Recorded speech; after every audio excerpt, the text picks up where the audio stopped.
Hello friends, welcome to Sivakami garden. Friends, இன்றைக்கி நம்ம வந்து எலுமிச்சங்கன்று, அப்புறமா வந்து கத்திரிக்காய் கன்று எல்லாம் 3-4 செடி வந்து நம்ம எடுத்து சின்ன சின்ன தொட்டியில் தனியாக நட்டு வைக்க போகிறோம். வச்சு நம்ம செடி உள்ள வச்சு வளர்த்துன்னு வரோம். அது கட்டிங் பண்ணி வச்சுருக்கிறது.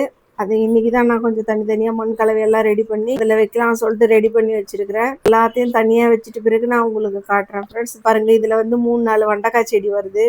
இது உள்ள நம்ம வெண்டைக்காய் வரலாம் போட்டு வச்சிருக்கிறோம். 2-3 கேன்லேயே வந்து 2-3 வேற போட்டு வச்சிருக்கோம். அதுலேருந்து வளர்ந்தது தான் இந்த தர்பூசணி, சொரக்காய், அந்த பீர்க்கங்காய் எல்லாமே.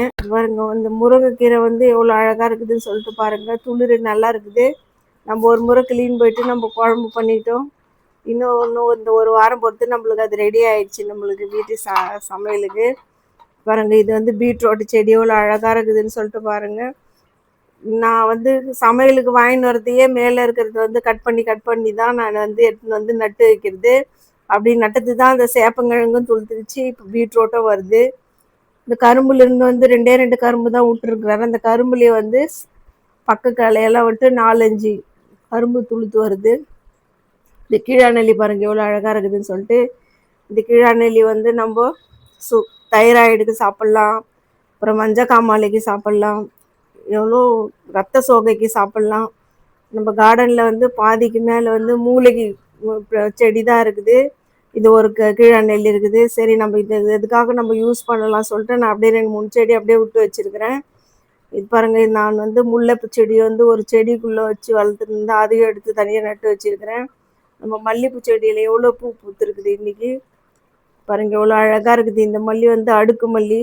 வந்து நெல்லிக்காய் மரத்தில் வந்து மேலே இருக்கிற களையெல்லாம் கட் பண்ணி விட்டு பார்க்கலாம், அப்பயாவது பூ வருதான்னு சொல்லிட்டு நான் தான் அவசரப்பட்டேன். இது நான் வந்து ஒரு மாதத்துக்கு முன்னாடியே கட் பண்ணி வச்சுருந்தேன் இந்த நெல்லிக்காய் மரத்தை. இருந்தாலும் மனசு கேட்காம நான் கட் பண்ணி விட்டுட்டேன். இப்போ கட் பண்ண பிறகு பார்த்தா அந்த கட் பண்ண கலையிலேருந்து இதில் பூ வர மாதிரி தெரியுது. நான் நிறைய நெல்லிக்காய் மரத்தை பார்த்துருக்குறேன் யூடியூப்லலாம். இது மாதிரி வந்துட்டுங்க. அதுக்கப்புறமா தான் நெல்லிக்காய் வருது. சரி, பார்க்கலாம் இனிமேல் நெல்லிக்காய் வருதா என்னன்னு சொல்லிட்டு. இது பாருங்கள், தர்பூசணி அந்த பீர்க்கங்காய் செடியோட பூ எவ்வளோ அழகாக இருக்குதுன்னு சொல்லிட்டு. ஒரு 10 பூ கிட்ட வச்சுருக்குது. ஆனால் இதில் எத்தனை காய் வரும்னு சொல்லிட்டு தெரியல. ஃபஸ்ட்டு வச்சு பீர்க்கங்காய் வந்து மஞ்சள் கலர் ஆகி போச்சு. அது நம்ம எடுத்துட்டோம். 2வது வச்சுருக்கிற பீர்க்கங்காய் நல்லா இருக்குது. அது பார்க்கலாம், இன்னும் 2-3 நாளில் ரெடி ஆகிடும். நான் அதை அறுவடை பண்ணும்போதும் உங்களுக்கு காட்டுறேன். காக்கடா செடியில் வந்து எந்த ஒரு அரும்பும் இல்லை. இது வந்து நம்ம மிளகா செடியில் வந்து எல்லாம் பூ வச்சுருக்குது. இது வந்து நம்ம கனகாமரம் செடியில் வந்து எல்லாத்தையும் அந்த வரையெல்லாம் கட் பண்ணி வச்சுருக்குறோம். மறுபடியும் துளிர் வருது கனகாமரம் பூ வைக்கிறதுக்காக. நாட்டு கனகாமரம் தான். இது வந்து சொரக்காய் செடி. ஒரு தொட்டிலையும் ஒரு சொரக்காய் செடி இருக்குது, ஒரு தர்பூசணி செடி இருக்குது, ஒரு பீரகங்காய் செடி இருக்குது. எல்லாம் ஒன்று தனித்தனியாக இருக்குது. அந்த கொடிங்க போயிட்டு மற்ற செடியெல்லாம் ஃபுல்லாக மூடிக்குது. வந்து ஒரு செடி வந்து ஃபுல்லாக ரோஸ் செடியை ஃபுல்லாக மூடிக்குச்சு. அதில் வந்து ரோஸ் செடி நம்ம கட்டிங் பண்ணி வச்சுருக்குறோம். அது வந்து பூ வைக்கவே விடல, ஃபுல்லாக மூடின்னு இருக்குது. ஜாதி மல்லி செடியில் வந்து புது மண் கலவையை மாற்றி வச்சுருக்குறோம் நம்ம. ஜாதி மல்லி செடி ஃபுல்லாக நல்லா எல்லாம் நிறைய துளிர் விட்டுருக்குது. இப்போது இந்த வெள்ளிக்கிழங்கு தொட்டியிலேருந்து வந்து நம்ம கட் பண்ணி புதுசாக நட்டு இருக்கிறதுக்கெல்லாம் நம்ம மூடி வச்சுருக்குறோம். ஏன்னா நம்ம சின்ன சின்ன செடிங்க நட்டுட்டு அப்படியே விட்டோம்னா அது சரியாக வராதுன்னு சொல்லியிருக்காங்க. அதனால நம்ம அந்த மண்ணு மேலேயே அந்த இலைங்களெல்லாம் போட்டு மூடி வச்சுருக்குறோம். இந்த கனகாம்பர செடி வந்து நான் பழைய 2 வருஷத்து கனகாம்பர செடி, அதனால் காஞ்சதெல்லாம் எடுத்துகிட்டு புதுசு எடுத்து நடலாம்னு சொல்லிட்டு பார்த்துட்டு பாருங்கள். ரோஸ் செடியை ஃபுல்லாக இந்த கொடி மூடின்னு இருக்குது. அதையும் தாண்டி அந்த ரோஸ் எவ்வளோ அழகாக தெரியுது பாருங்கள். இந்த தொட்டியில் 2 கனகாமர செடி இருந்தது, ஒன்று காஞ்சி போச்சு. அதனால் நான் வேறு தொட்டிலேருந்து இதை எடுத்து இதில் நட்டு வச்சுருக்கிறேன். இந்த மாதிரி பெரிய தொட்டியில் நட்டு வச்சுருக்கிற அவசி தான் நம்மளுக்கு செடி நல்லா தாராளமாக வளருது. மண்கலவையே நல்லா நம்ம தாராளமாக வச்சுருக்குறோம். பாருங்கள், இந்த ரோஸ் செடியில் வந்து 2 பூ பூத்துருக்குது. எவ்வளோ அழகாக இருக்குதுன்னு சொல்லிட்டு பாருங்கள். தக்காளி செடியை நம்ம வேறு பெரிய தொட்டியில் எடுத்து வைக்கணும். தக்காளியில் வந்து பூ வருது. அதில் வந்து மண்கலவை வந்து பழைய மண்கலவை நான் அப்படியே வச்சுருக்கிறேன். ஒரு தொட்டி ரெடியான பிறகு நான் அதை எடுத்து அந்த தக்காளி செடி அதில் வைக்கலாம்னு சொல்லிட்டு பார்த்துன்னு இருக்கிறேன். இன்னும் 2 நாள் பொறுத்து நம்ம கனகாமரம் பூ பறிச்சிக்கலாம். நாளைக்கு தான் ரெடி ஆகும் போல் இருக்குது இந்த கனகாமரம். இது ஆரஞ்சு கலர் கனகாமரம் வந்து எல்லாம் பூத்துடுச்சு. நாளைக்கு வந்து பறிக்கிறதுக்கு ரெடி ஆகிடும். சம்பங்கி செடியில் வந்து நான் சைடில் இருக்கிற அந்த களையெல்லாம் கட் பண்ணி வச்சுருக்கிறேன். அது மாதிரி கட் பண்ணி எடுத்தால் தான் சம்பங்கி வந்து பூ வைக்கும்னு சொல்கிறாங்க. சம்பங்கி வந்து ஜூனில் தான் பூக்குமா, சாமந்தியும் ஜூனில் தான் பூக்குமா. அதுக்கு வந்து மாதம் ஜூன் மாதம்னு சொல்கிறாங்க. பார்க்கலாம் பூக்குதா என்னான்னு சொல்லிட்டு நான் வெயிட் பண்ணின்னு இருக்கிறேன். கத்திரிக்காய் செடியில் வந்து 2 கத்திரிக்காயில் 1 நம்ம அறுவடை பண்ணிட்டோம். இதில் ஒரு கத்திரிக்காய் இருக்குது சின்னதாக. ஆரஞ்சு கலர் செம்பருத்தி செடி வந்து நம்ம முன்னாடியே கட் பண்ணி விட்டோம். அது சின்ன தொட்டியில் இருக்கிறதால வந்து காற்றுல ஆடுது.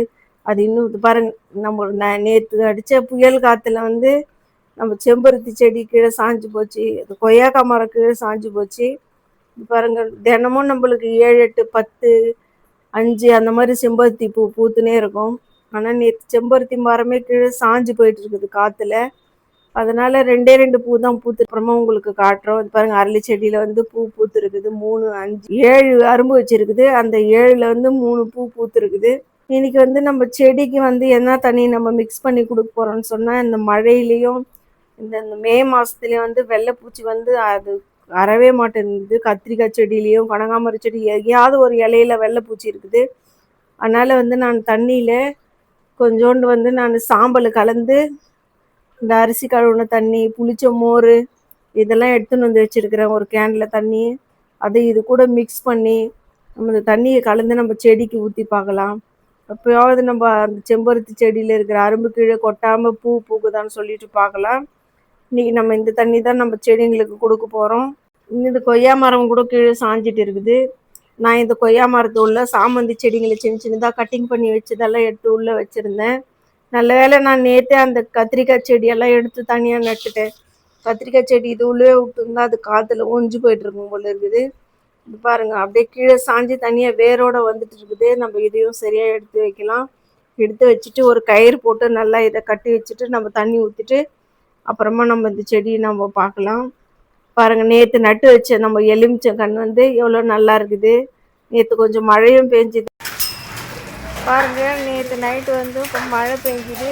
எவ்வளோ பெரிய பெரிய ஐஸ் மழை வந்து விழுது பாருங்கள். ஐஸு இந்த காற்றுல, புயல் காற்றுல வந்து நம்ம செடியெல்லாம் கீழே விழுந்துச்சு. கொய்யாக்கா மரம், செம்பருத்தி மரம் எல்லாம் கீழே விழுந்துச்சு பாருங்கள். இது ஒரு 10 நிமிஷம் 15 நிமிஷம் இந்த மாதிரி இடி இடிச்சுது. பெரிய பெரிய ஐஸ் பாருங்கள், எவ்வளோ பெருசு ஐஸ் வந்து விழுந்துருக்கு பாருங்கள். எவ்வளோ அழகாக இருக்குது இந்த ஐஸு. இந்த மாதிரி ஐஸ் மழை உங்கள் ஊரில் விழுதா இல்லை எனக்கு சொல்லுங்கள் ஃப்ரெண்ட்ஸ் கமெண்ட்ஸில். இந்த மாதிரி படம் கல் வேறு மாதிரி விழுது மேலேயே. நம்ம ஊர்லெலாம் மழை பெய்யும், ஆனால் இந்த மாதிரி ஐஸ் மழைலாம் பெய்யறதில்ல. ஆனால் இங்கே மட்டும்தான் விழுது ஐஸு. நீங்கள் நம்ம கார்டனில் எவ்வளோ தான் ஃப்ரெண்ட்ஸ். இந்த வீடியோ உங்களுக்கு பிடிச்சிருந்தா நீங்கள் லைக் பண்ணுங்கள், ஷேர் பண்ணுங்கள், கமெண்ட் பண்ணுங்கள், சப்ஸ்கிரைப் பண்ணுங்கள் ஃப்ரெண்ட்ஸ். தேங்க்யூ.